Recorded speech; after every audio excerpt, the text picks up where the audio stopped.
pamangkayan. Kapangan, kapangan.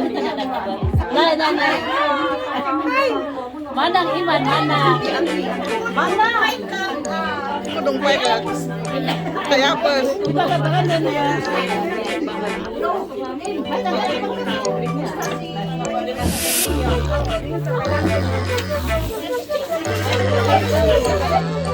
Akong panganay. Baya, baya.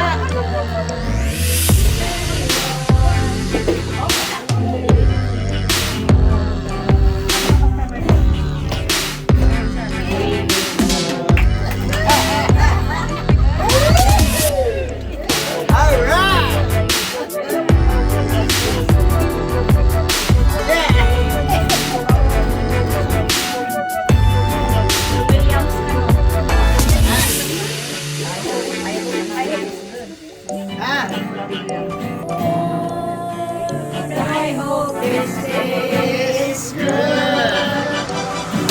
I can hear the sound.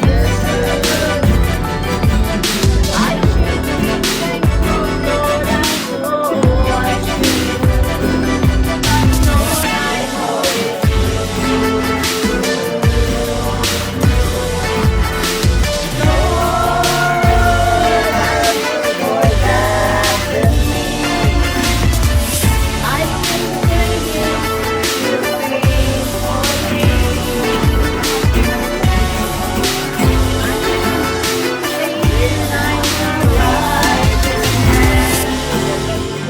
Lord, I hope it's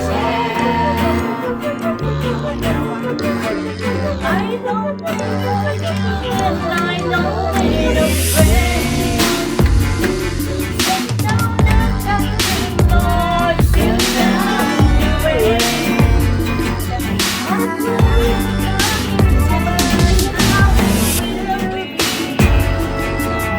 a good day for me.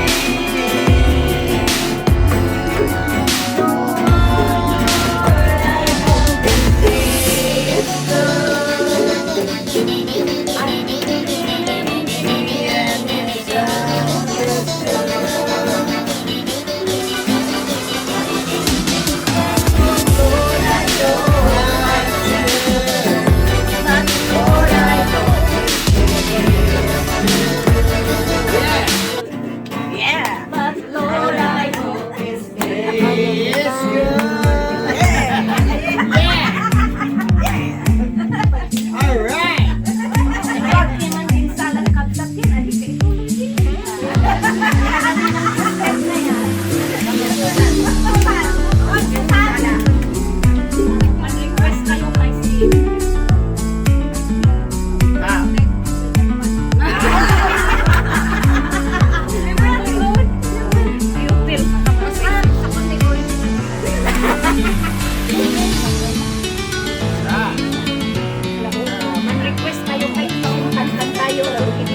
brown rice ka mo.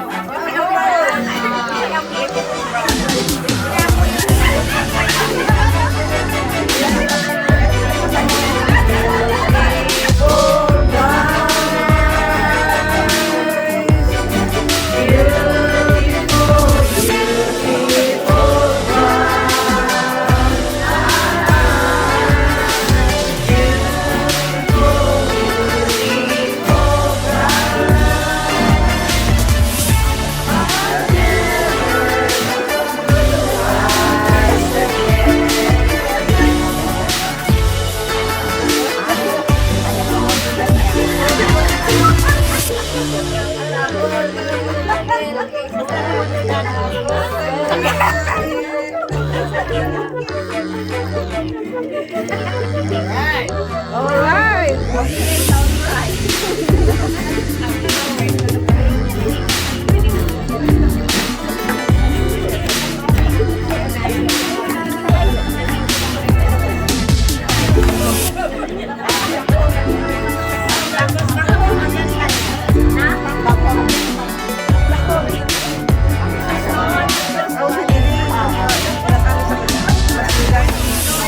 Tuhan ang kaya kayo.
And St. Andrew's Church.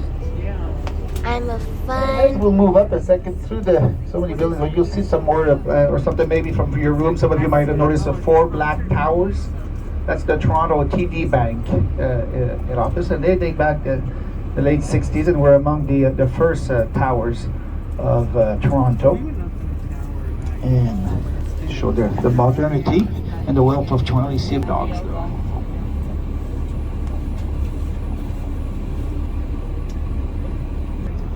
So we'll just do a little loop here to show you better the Sky Dome and the CN Tower. And you see, if you look here right there, the Toronto Dominion black towers that you might see a bit towards the left, but up ahead there's one that looks like golden windows. It's actually golden windows, a little powder of gold in each windows. It's the Royal Bank of Canada. That's the one up ahead.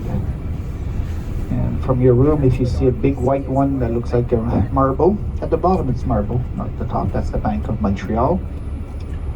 And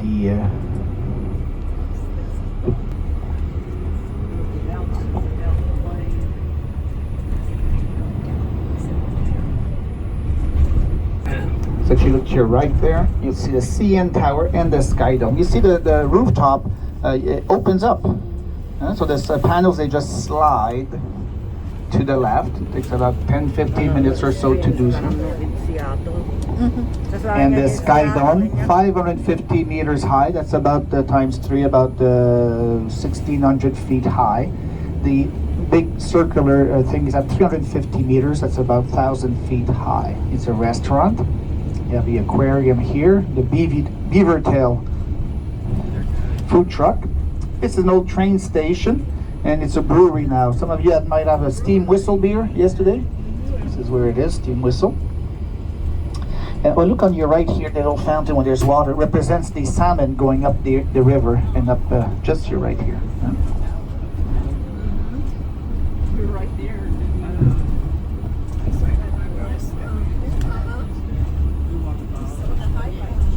So the baseball stadium dates the 19 hotel.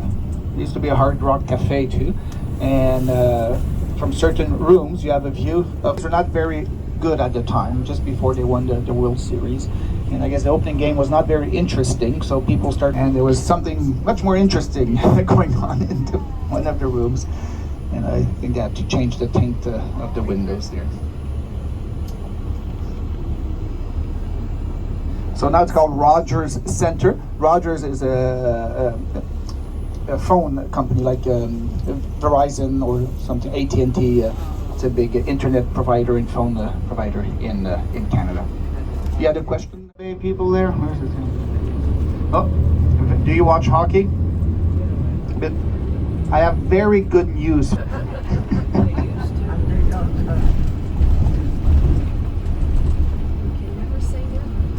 All right, so now we'll be on our way to Niagara. So the detours. And I will just hop on the highway. It'll take us straight to Niagara.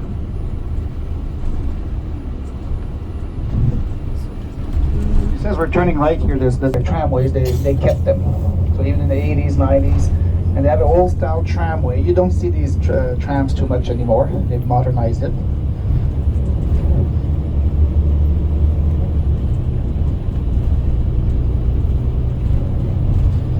Here's a soccer abilities in Canada. We're actually doing very well this year. We'll be at the World Cup, and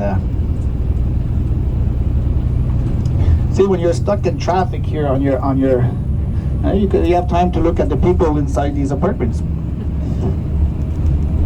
So all this is fairly new, all these buildings here. Fort York to your right. That was the British fort. And the waterfront used to come all the way up to here.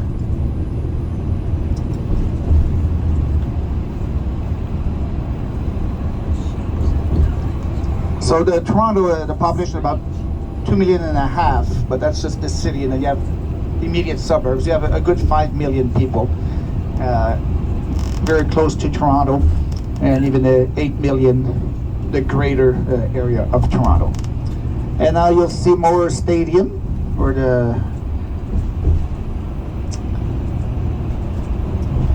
the soccer team plays, Toronto Football Club.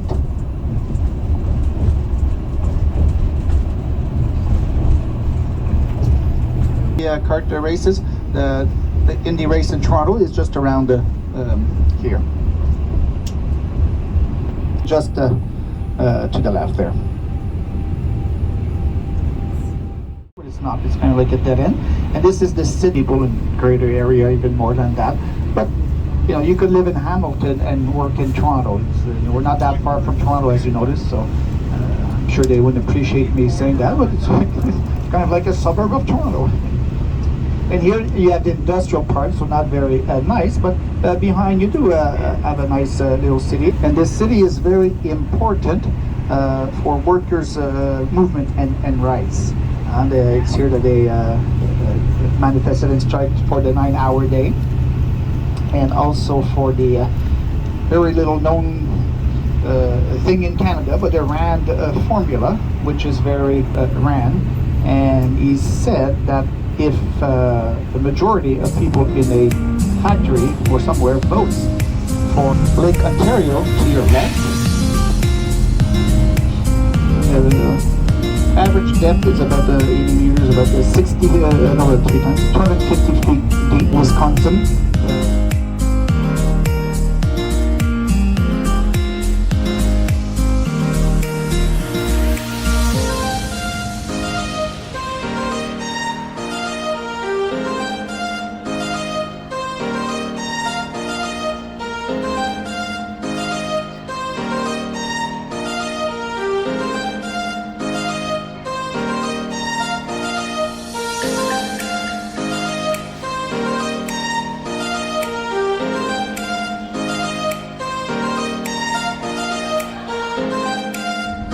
For the fall for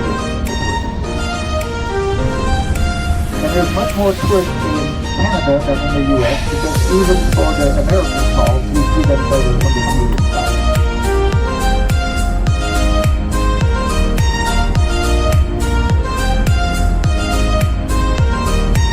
And I don't want to chauvinist or anything like that, but the Canadian falls are nicer than the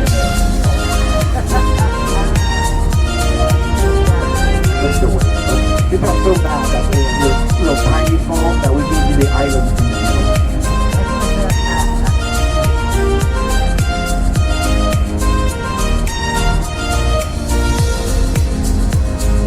It started getting very popular with Marilyn Monroe. She came here to film Niagara, movie Niagara, and after that, newlyweds especially like to come here on their honeymoon. My parents did that. They came to Niagara Falls and they went to Atlantic City. They still had to work for the rest of their life. I don't think it went very well at Atlantic City.